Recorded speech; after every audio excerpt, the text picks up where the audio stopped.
Hello, I'm Harry TV, remember you're gonna have to. And this time we're going to be reacting to 13 horrifying things that really happened on Halloween by Blame It on George. Now, I freaking love Blame It on George. I think his videos are beautifully grim, and he does make excellent top 10 lists too, especially in ones about TV shows. I love those. So without any further ado, the original link to the channel or the video is in the description. Make sure you go subscribe to Blame It on George. And without further ado, let's begin. Right.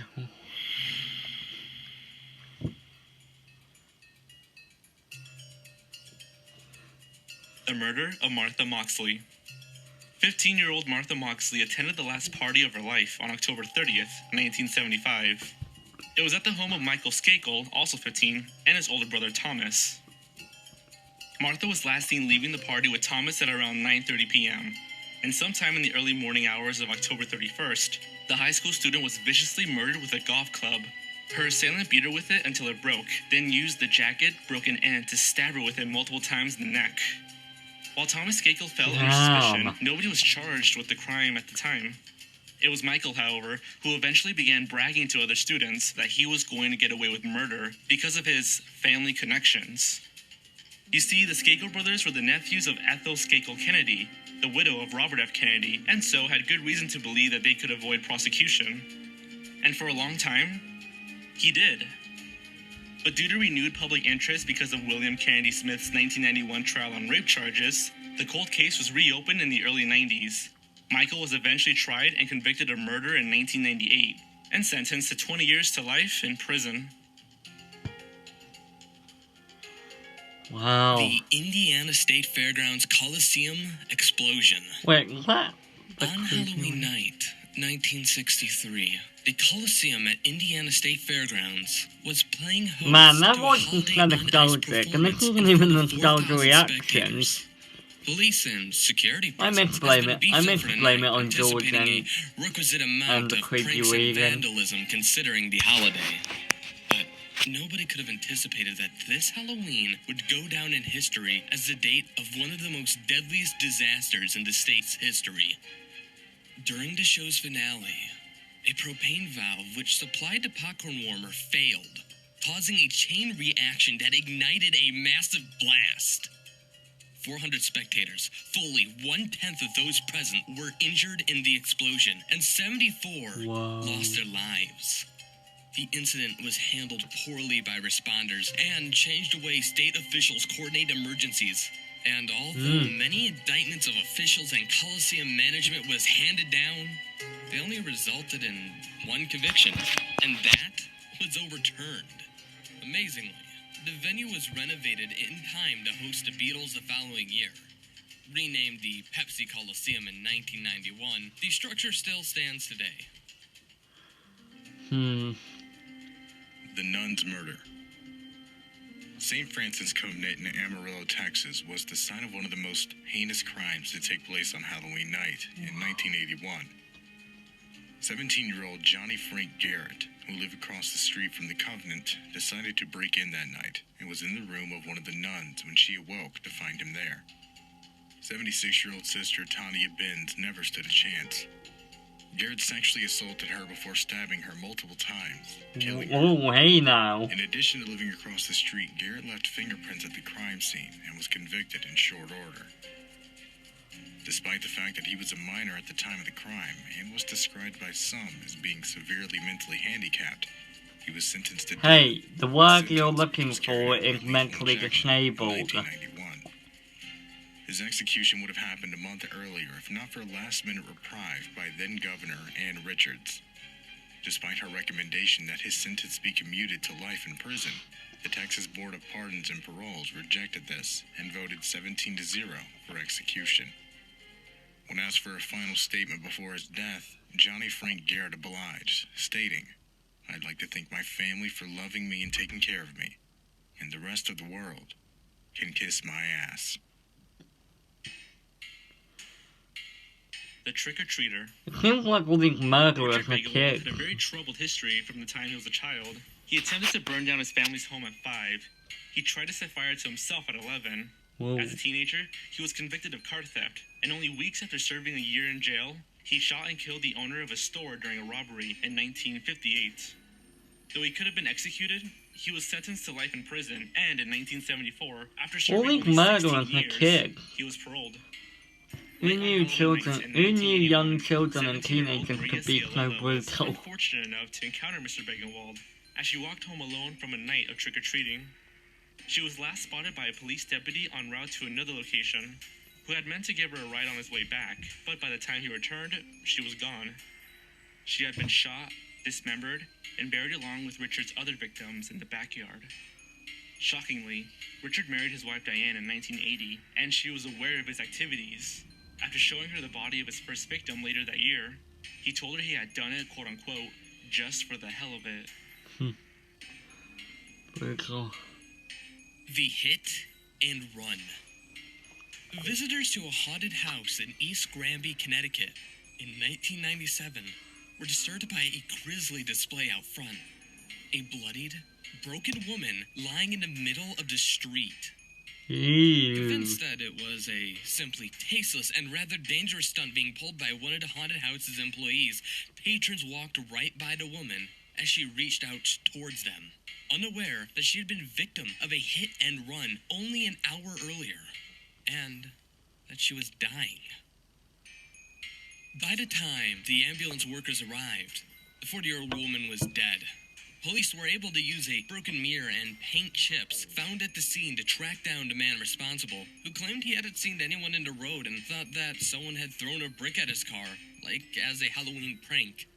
Despite this, the man took steps to hide his car and repaired it in a out-of-town body shop. When police began a door-to-door search for the car, he was finally spooked enough to turn himself in, face charges of evading responsibility, and finally, tampering with evidence. The Red Death. On Halloween night 1993 in Pasadena, California, 3 young boys, all between 13 and 14, were out trick-or-treating in their suburb. Despite being known as a relatively safe area in the midst of California's explosion of gangs at the time, the 3 boys would come face to face with the type of urban violence that was threatening to encroach on even the most sheltered of suburbs. In what appeared to be a horrifying case of mistaken identity, 3 members of a Bloods gang laid in wait for the boys, believing them to be part of a group responsible for killing one of their friends days earlier. Without warning or provocation, 3 boys were caught in a hail of gunfire, and all 3 died at the scene. The 3 men responsible were convicted of the crime and sentenced to death in 1995. Upon conviction, one shouted obscenities at the jury, while another flashed gang signs. At the time of this video's production, This video all 3 should are be still titled on Top California's 10. Death Row. This video should be titled Top 13 Children Who By magic. Committed Murders on Joseph, Halloween. The Amazing Joe Burris was an up-and-coming magician and escape artist who was making a name for himself with difficult illusions inspired by his idol, the great Harry Houdini. In 1989, Joe pulled off an incredible stunt in which he was buried in a plastic coffin under 7 feet of dirt, and then emerging unscathed.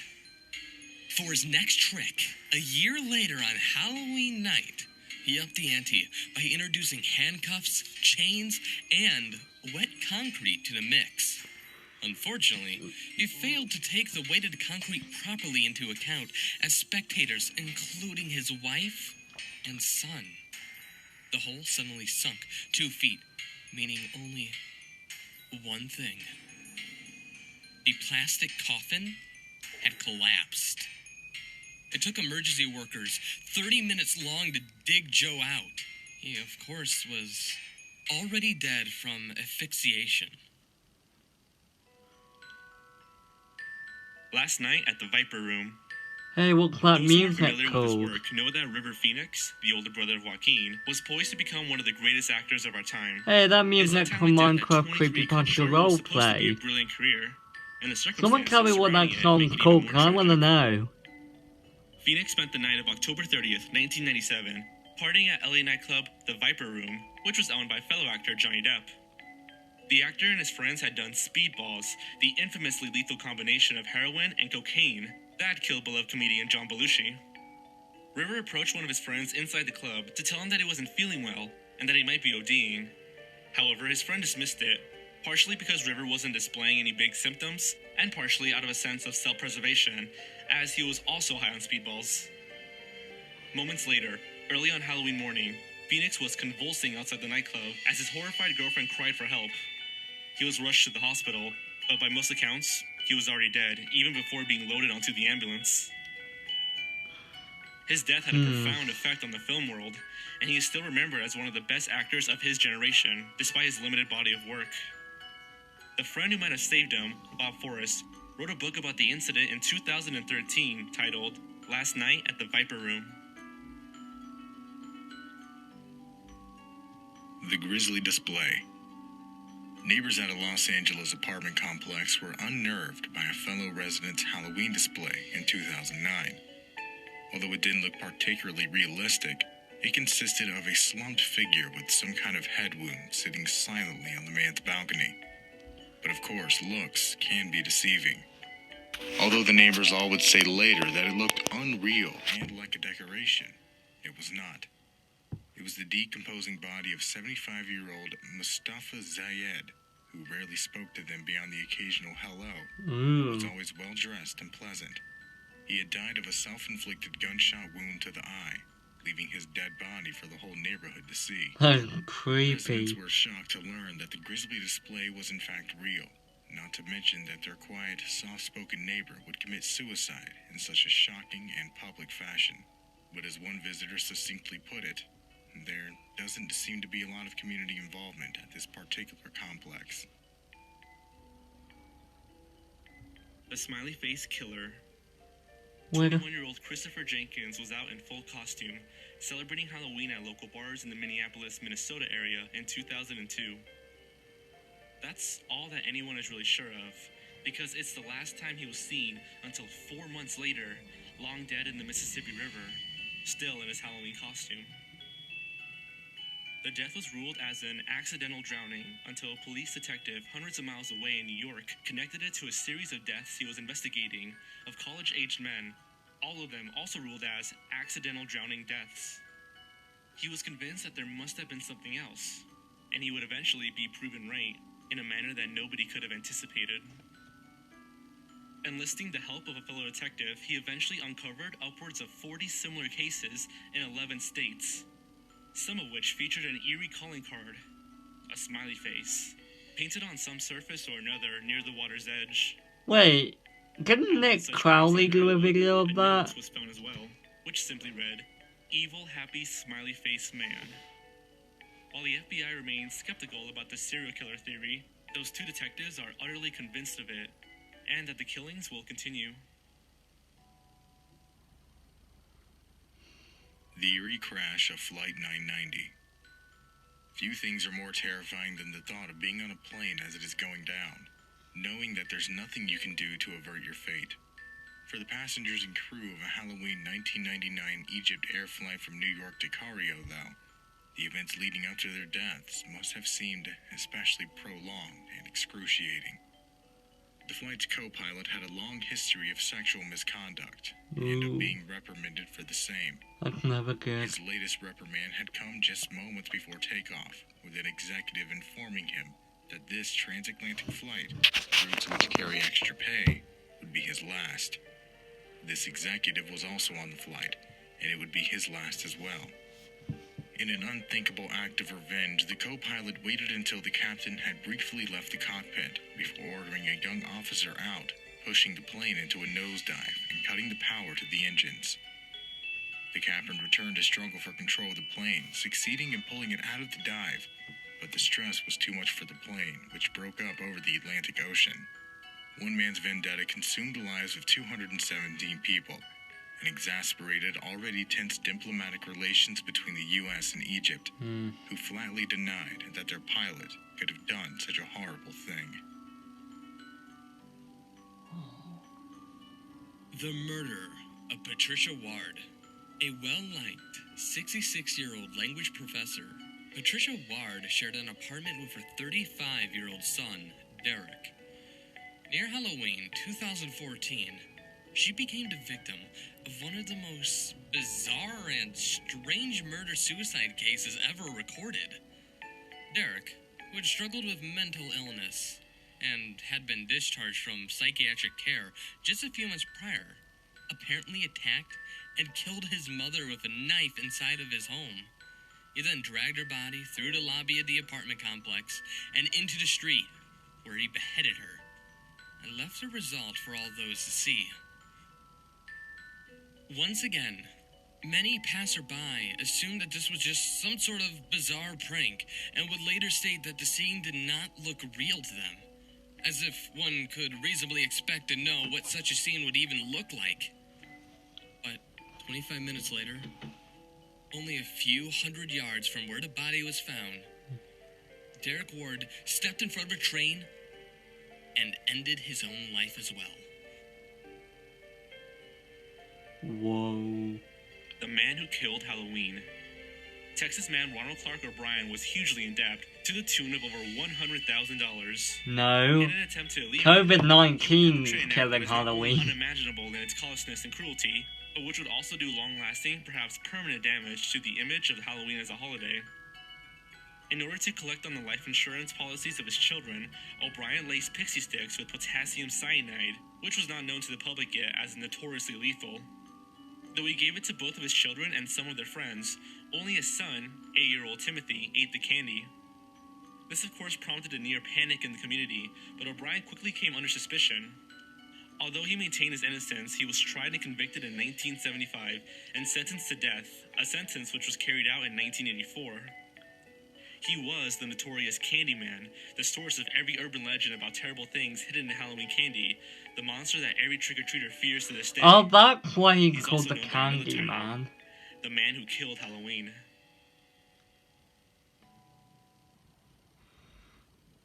Oh, right. Well, that was, fun.